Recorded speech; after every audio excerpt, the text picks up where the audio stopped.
ناداروں کو علم کے موتی آقا نے انمول دیے۔ یا رب لک الحمد کما ینبغی لجلال وجہک وعظیم سلطانک۔ الحمد للہ رب العالمین والصلاة والسلام علی رسولہ الکریم۔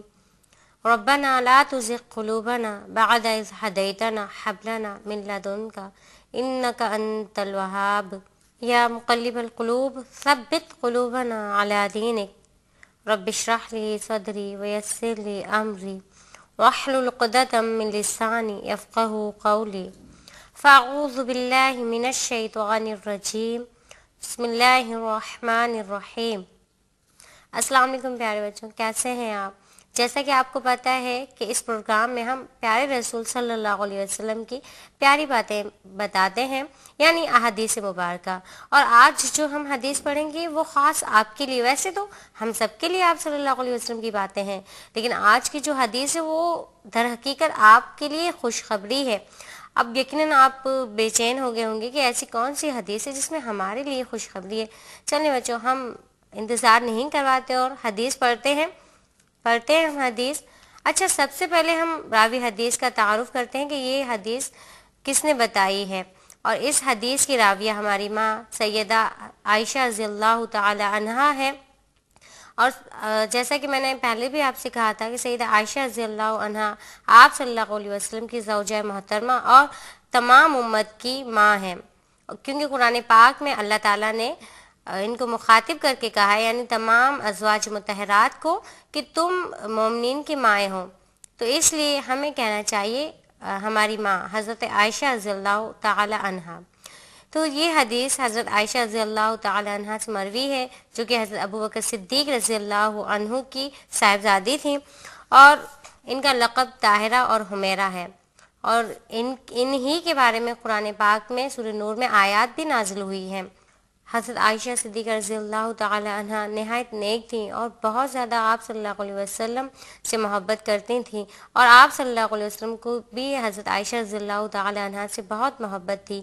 آپ رضی اللہ عنہا سے آپ صلی اللہ علیہ وسلم نے حضرت خدیجہ کے انتقال کے 2 سال بعد مکہ مکرمہ میں نکاح کیا، اور آپ رضی اللہ عنہا سے بہت ساری احادیث مروی ہیں، بلکہ آپ صلی اللہ علیہ وسلم کی ذات کے ایسے اہم پہلو جو ہمیں اور کوئی نہیں بتا سکتا تھا، حضرت عائشہ نے وہ بتائے ہیں۔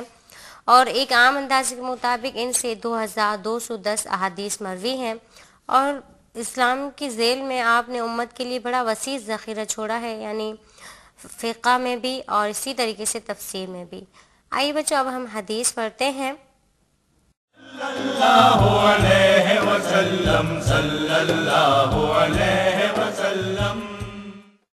عن عائشة رضی اللہ تعالی عنہا قالت قال رسول اللہ صلی اللہ علیہ وآلہ وسلم الذي يقرأ القرآن ويتعتع فيه وهو عليه شاق له أجران۔ حدیث کا بامحاورہ ترجمہ یہ ہے، صلی اللہ علیہ وسلم، صلی اللہ علیہ وسلم۔ جو قرآن کریم کو اٹک اٹک کر مشقت کے ساتھ پڑھتا ہے اس کے لیے دوہرا اجر ہے۔ اس حدیث کے الفاظ معنی پڑھتے ہیں ہم۔ یقرأ تلاوت کرتا ہے، الذی جو، وہ یتتعتع اٹک اٹک کر، القرآن قرآن، شاق مشقت، فیہ اس میں، اجرانی دوہرا اجر ہے، وہ ہوا اور وہ، علیہ اس پر، یعنی آپ صلی اللہ علیہ وسلم نے فرمایا کہ جو شخص قرآن کریم کو پڑھتا ہے اٹک اٹک کر اس کے لیے دوہرا اجر ہے۔ آئیے بچوں، ہم اس حدیث کی شرح یعنی تشریح پڑھتے ہیں۔ صلی اللہ علیہ وسلم، صلی اللہ علیہ وسلم۔ اس مبارک حدیث میں در حقیقت آپ صلی اللہ علیہ وسلم نے اللہ تعالیٰ کی رحمت کا عظیم مظہر بتایا ہے، اور وہ یہ کہ ایسا شخص جو قرآن کریم پڑھتا ہے، یعنی ابھی وہ اس نے پڑھنا نہیں سیکھا ہے، جبکہ اٹک اٹک کر پڑھنے سے قرآن پاک کے جو تمام رموز ہیں وہ پورے نہیں ہوتے ہیں، اس کے علاوہ اس کا حق بھی ادا نہیں ہوتا۔ لیکن اللہ تعالیٰ کی عظیم رحمت کا آپ عظیم مظہر دیکھیے کہ اللہ تعالیٰ نے یہاں بھی کنڈیشن بتا دی کہ جو شخص قرآن پاک کو اٹک اٹک کر پڑھتا ہے اس کے لیے دوہرا اجر ہے، یعنی اس کو 2 اجر ملتے ہیں۔ اب دیکھیے کتنی بہترین بات ہے، یہ ان لوگوں کے لیے یہ بات کہی گئی جو قرآن پاک پڑھتے تو ہیں لیکن بہت مشقت کے ساتھ، خاص طور پر بچے کوشش کرتے ہیں پڑھنے کی لیکن بہت مشکل ہوتی ہے، ابھی پڑھنا نہیں آتا ہے۔ اور لوگ بھی کچھ ایسے ہیں جیسے قرآن پاک ہمیں پتہ ہے کہ عربی میں ہے اور ہم اسے عربی میں ہی پڑھیں گے، نہ کہ ہم اپنے طور طریقوں سے پڑھیں گے، تو اس کے لیے محنت کرنی پڑتی ہے۔ اور اس میں اس شخص کے بارے میں بتایا گیا ہے کہ جو قرآن پاک ابھی سیکھ رہا ہے، اس کو پڑھنے میں مشقت ہو رہی ہے اور وہ اٹک اٹک کر پڑھتا ہے، اس کے لیے بھی اللہ تعالیٰ نے کہا کہ اس کے لیے دوہرا اجر ہے، اس کو زیادہ ثواب ملے گا۔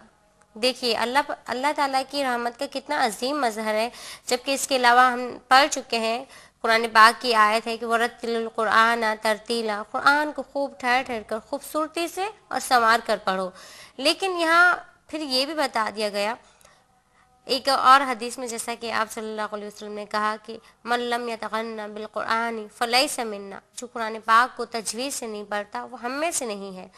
لیکن ان سب باتوں کے ساتھ ساتھ یہاں ایک اور وضاحت کر دی گئی، وہی بات جیسا کہ قرآن پاک میں اللہ تعالیٰ فرماتے ہیں کہ لا اکراہ فی الدین، کہ دین میں سختی اور زبردستی نہیں ہے، دین ہمارا دین بہت سہل ہے۔ جیسا کہ ہمیں پتہ ہے کہ ہم اسلام کو مذہب نہیں کہہ سکتے ہیں، اسلام دین کامل ہے۔ مذہب جیسا کہ میں نے آپ کو اس کی تشریح بتا دی تھی کہ مذہب کیا ہے، چند اعمال ہیں جو ہم کرتے ہیں، اس کے بعد وہ کرنے کے بعد ہم کچھ بھی کر سکتے ہیں، مذہب کا نام یہ۔ لیکن دین اسلام ہماری مکمل رہنمائی کرتا ہے، زندگی کے ہر شعبے میں ہماری رہنمائی کرتا ہے، یہاں تک کہ دیکھیے قرآن پاک پڑھنا اکثر میں کہتی ہوں کہ عبادت ہی نہیں، سب سے عظیم عبادت ہے قرآن پاک پڑھنا۔ ہم کوئی بھی کتاب پڑھتے ہیں تو اس کے رائٹر کو دیکھتے ہیں، ہم کہتے ہیں کہ اس کا رائٹر کون ہے، ہاں اگر رائٹر اچھا ہوگا تو یہ اس کتاب سے مجھے فائدہ ہوگا۔ ہاں ہم اصلاحی بکس جو ہیں وہ پڑھتے ہیں تو ان سے ہمیں فائدہ تو ہوتا ہے لیکن ثواب نہیں ملتا ہے۔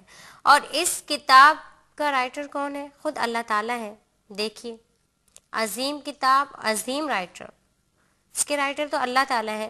ہمیں سب سے زیادہ کوشش اور محنت جو ہے، اس کا مطلب کہ قرآن پاک پڑھنے میں ہی صرف کرنی چاہیے۔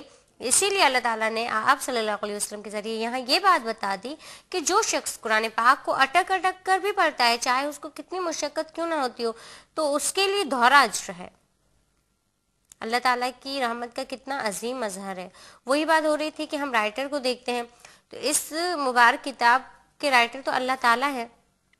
کتنی عظمت ہوگی اس کے اندر، اس کی ایک ایک آیت میں کتنی برکت ہوگی، یعنی جیسا کہ قرآن پاک میں اللہ تعالیٰ نے فرمایا ہے کہ اس کے اندر مومنین کے لیے شفا ہے، رحمت ہے، اور تمام لوگوں کے لیے، صرف مومنین نہیں تمام لوگوں کے لیے بتایا کہ اس کے اندر تمام لوگوں کے لیے شفا ہے، رحمت ہے، اور پھر ہدایت کی کنڈیشن ہے کہ ہدایت مومنین کے لیے ہے۔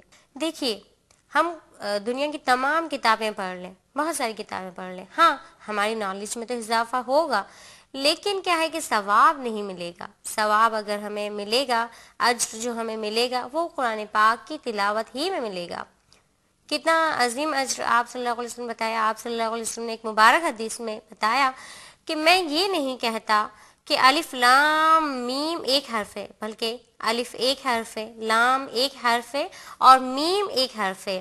اس طریقے سے یہ حرف 3 ہو گئے اور ان تینوں حروف پر 30 نیکیاں ملیں گی۔ اب آپ سوچیے ایک صفحے اگر ہم ایک صفحہ پڑھتے ہیں تو اس کی کتنی نیکیاں ملتی ہیں۔ ہم کوشش کریں، اگر ہم نے یہ حدیث سنی ہے کہ من لم یتغن بالقرآن فلیس منا، کہ جو قرآن پاک کو خوبصورتی سے نہیں پڑھتا وہ ہم میں سے نہیں ہے، تو ہمیں قرآن پاک کو پڑھنے کی کوشش کرنی چاہیے، ہمیں قرآن پاک کو اس کے قواعد کے مطابق پڑھنا چاہیے تجوید سے۔ اور یہ علم کہاں سے لیا گیا ہے؟ یہ علم آپ صلی اللہ علیہ وسلم سے لیا گیا۔ آپ صلی اللہ علیہ وسلم قرآن پاک کی تلاوت اسی طرح کیا کرتے تھے۔ اب کچھ لوگ یہ سوچتے ہیں کہ ہاں صحابہ کرام خوبصورتی سے تلاوت کرتے تھے یا ان کو محنت نہیں ہوئی ہوگی، کیونکہ وہ تو ویسے ہی عرب تھے. لیکن یاد رکھیے کہ قرآن پاک کی جو زبان ہے ایسی زبان اس سے پہلے کہیں نہیں تھی. بہت ساری باتوں کا اس میں اضافہ ہوا ہے، سبحان اللہ ہے، الحمدللہ اور بہت کچھ. تو ہمیں خاص طور پر قرآن پاک پڑھنے کا اہتمام کرنا چاہیے. اور جب ہمیں یہ بات پتہ چلتی ہے کہ قرآن پاک پڑھنے سے ایک تو دیکھیے بہت ساری پریشانیاں دور ہو جاتی ہیں، ایک تو یہ کہ اللہ تعالیٰ راضی ہوتے ہیں، اور اگر قرآن پاک میں جیسا کہا گیا ہے کہ اس کے اندر شفا بھی ہے، رحمت ہے، یہ سب کچھ ہمیں ملے گا قرآن پاک سے، نیکیاں بھی ملیں گی قرآن پاک سے. تو پھر اس کے بعد ہمیں چاہیے کہ ہم اور کوئی کتاب نہ پڑھیں سوائے قرآن پاک کے. یقیناً ایک بات اکثر میں کہتی ہوں کہ قرآن پاک پڑھنے والا بندہ اور عام بندہ یعنی مطلوب قرآن انسان اور ایک عام انسان دونوں میں بہت واضح فرق ہے. کیونکہ اللہ تعالیٰ جو رحمت خاص یا جو اجر یا جو بصارت کہا جائے تو نو ڈاؤٹ بہت اچھی وہ ہے، جیسا کہ آپ صلی اللہ علیہ وسلم نے کہا ہے کہ وہ بصارت جو ہے قرآن پاک پڑھنے والے کو اللہ تعالیٰ دیتے ہیں، وہ عام انسان کو نہیں دیتے. اس سے کیا پتہ چلا کہ ایک مطلوب قرآن انسان اور ایک عام انسان دونوں میں واضح فرق ہے. تو آپ بھی آج سے ہی قرآن پاک پڑھنا سیکھیں. مجھے پتہ ہے کہ آپ لوگ شوق سے قرآن پاک پڑھنے کے لیے جاتے ہیں، تو وہاں پر آپ شوق سے پڑھا کیجئے. اگر آپ اٹکتے ہیں تو کوئی مسئلہ نہیں ہے، آپ کو دوہرا اجر ملتا ہے. دیکھیے ایک استاد ہے، میں بھی اگر اپنے اسٹوڈنٹ کو پڑھاؤں گی تو میں یہ نہیں سوچتی کہ میں اچھا کام کروں. مجھے یہ لگتا ہے کہ میری جو یہ اسٹوڈنٹ ہے یہ بہت اچھا کام کر رہے ہیں، ان کو تو زیادہ ثواب مل رہا ہے کیونکہ یہ اٹک کر اور مشقت سے پڑھ رہے ہیں، ان کو تو دوہرا اجر مل رہا ہے. اس لیے آپ خاص بندے ہو اللہ تعالیٰ کے. اگر آپ مدرسے جاتے ہیں قرآن پاک پڑھنے کے لیے تو آپ یہ سوچیے کہ ہم اللہ تعالیٰ کے خاص بندوں میں ہمارا شمار ہے. یہ بات اپنی طرف سے ہم نہیں کہہ رہے، کیونکہ اللہ تعالیٰ نے خود قرآن پاک میں کہا ہے کہ خیرکم من تعلم القرآن وعلمہ. دو انسانوں کا اللہ تعالیٰ نے بتایا کہ تم میں سے بہترین شخص کون ہے، کنڈیشن بتا دی کہ یہ بہترین ہے کون، جو قرآن پاک پڑھتا ہے اور پھر اس کو دوسروں تک پہنچاتا ہے، دوسروں کو پڑھاتا ہے. یہ دونوں انسانوں کا اللہ تعالیٰ نے ان دونوں انسانوں کے بارے میں بتایا کہ خیر ہے، خیرکم، تم سب میں بہترین ہے. اور اسی طریقے سے آپ صلی اللہ علیہ وسلم کی ایک مبارک حدیث ہے جس میں آپ صلی اللہ علیہ وسلم نے کہا، غور کیجیے گا کہ آپ صلی اللہ علیہ وسلم نے کہا کہ تمام انسان جہنم میں جائیں گے سوائے 3 لوگوں کے، یعنی 3 قسم کے لوگ ہیں جو جہنم میں نہیں جائیں گے. اور کون سے ہیں وہ 3 قسم کے لوگ؟ ایک تو وہ جو قرآن پاک پڑھتے ہیں، قرآن پاک پڑھتے ہیں، اور نمبر 2 معلم جو قرآن پاک پڑھاتے ہیں، اور نمبر 3 ان دونوں کی کفالت کرنے والا. یہ تینوں انسان جو ہیں کہا کہ اس طرح کے انسان جو ہیں یہ لوگ جہنم میں نہیں جائیں گے. کتنی بہترین بات ہے. اس کا مطلب کہ اللہ کی کتاب کتنی بابرکت، کتنی عظیم ہے ہر لحاظ سے، ہر طرف سے. دیکھیے تمام بیماریوں کا علاج جو ہے، یعنی جو ظاہری ہماری بیماریاں ہیں ان کا علاج تو کوئی بھی ڈاکٹر کر سکتا ہے، باطنی بیماریوں کا علاج کہیں نہیں ہے سوائے اللہ کے اس کلام کے اندر. کتنا سکون ملتا ہے جب ہم قرآن پاک کی تلاوت کرتے ہیں. کبھی آپ اگر ہمیں قرآن پاک کی ہم تلاوت کرتے ہیں، اگر ہمیں عربی نہیں آتی ہے، سیکھنی چاہیے، لیکن اگر نہیں آتی تو ہم جب ترجمہ پڑھیں تب ہمیں احساس ہوتا ہے کہ، اور ترجمہ پڑھنے کے علاوہ بھی اگر ہم قرآن پاک کی آیات پڑھتے ہیں تو عجیب سی روشنی پھیلتی ہے اگر ہم غور سے پڑھیں یا ہم سنیں، کیونکہ قرآن پاک پڑھنے اور سننے کا یکساں ثواب ہے. سنتے ہیں تو کتنا سکون ملتا ہے، سب بھول جاتے ہیں ہم. اس وقت کیا ہوتا ہے کہ ہم ہوتے ہیں اور ہمارا پروردگار ہوتا ہے. آپ کہیں بھی جائیں، جیسے آپ فار ایگزامپل آپ کسی اور ملک میں چلے گئے، وہاں کے ہم زبانوں کی اور آپ کی زبان میچ نہیں کر رہی، تو آپ ایک کام کیجیے، آپ صرف قرآن پاک کا ایک صفحہ یا چند آیات ان کے سامنے تلاوت کیجیے، پھر آپ دیکھیے گا اس کا کیا رد عمل ہے. کیونکہ قرآن کریم ڈائریکٹ دل پر اثر کرتا ہے، اور جو بات دل پر اثر کرے وہی انسان مانتا ہے.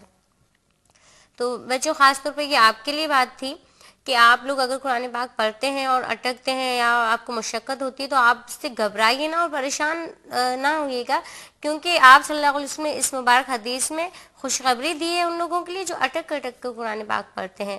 کیونکہ وہ اللہ تعالیٰ کی رضا حاصل کرنے کے لیے اس کا کلام پڑھنے کی کوشش کرتے ہیں، اور کتنی مشقت کیوں نہ ہو اس کو پڑھنے کا اہتمام کرتے ہیں. اور دیکھیے اس میں اللہ تعالیٰ نے ان لوگوں کو سراہا ہے اور اس انسان کی محنت کو سراہتے ہوئے اس عظیم اجر کا وعدہ کیا ہے اللہ تعالیٰ نے. یقیناً آپ کی سمجھ میں یہ باتیں آ گئی ہوں گی. اب ہم ہمیشہ کی طرح راہ عمل پڑھتے ہیں، اور آپ کو پتہ ہے کہ راہ عمل کیا ہے، کہ ہم نے جو حدیث پڑھی ہے اس سے ہمیں کیا سبق ملا اور ہمیں کیا کرنا چاہیے. اللہ علیہ وسلم صلی اللہ علیہ وسلم. نمبر 1، جو شخص قرآن کریم اٹک اٹک کر پڑھتا ہے اس کو بد دل نہیں ہونا چاہیے، کیونکہ اس کے لیے دوہرے اجر کی بشارت دی گئی. نمبر 2، کوئی بھی کمزوری تلاوت کلام پاک کی راہ میں رکاوٹ نہیں بننی چاہیے، اس لیے کہ اللہ تعالیٰ بندوں کی ہر محنت اور کوشش سے بخوبی واقف ہیں اور وہ کسی کی محنت کو رائیگاں نہیں جانے دیتے. نمبر 3، جن لوگوں کو اللہ تعالیٰ نے اچھی آواز اور صاف زبان عطا کی ہے انہیں اس نعمت کا شکر تلاوت کلام پاک کی کثرت سے ادا کرنا چاہیے. یقیناً اب آپ کی سمجھ میں یہ حدیث پہ آ گئی ہوگی اور آپ اس پر ضرور عمل کریں گے، اور اگر نہیں کیا تو آج سے ہم شروع کر لیں، کیونکہ ہر اچھے کام کا آغاز فوراً کر لینا چاہیے. اور ہمیشہ کی طرح یہ کہوں گی کہ اپنا فیڈ بیک ہمیں ضرور لکھیے. ہمارا ای میل ایڈریس نوٹ کر لیجیے جو اسکرین پر آ رہا ہے، اور اس کے ساتھ ہی مجھے اجازت دیجیے. اللہ حافظ. السلام علیکم ورحمۃ اللہ وبرکاتہ. اس پروگرام کی سی ڈیز اور ڈی وی ڈیز کے لیے درج ذیل پتے پر اپنے آرڈرز بذریعہ خط یا ای میل بک کرائیں. Incharge QTV D120 site Karachi Pakistan. Email address qcampus@arydigital.tv. ناداروں کو علم کے موتی آقا نے انمول دیے. اعوذ باللہ من الشیطان الرجیم. بسم اللہ الرحمن الرحیم. إن هذا القرآن يهدي للتي هي أقوم. بے شک یہ قرآن اس راستے کی طرف رہنمائی کرتا ہے جو بالکل سیدھا ہے.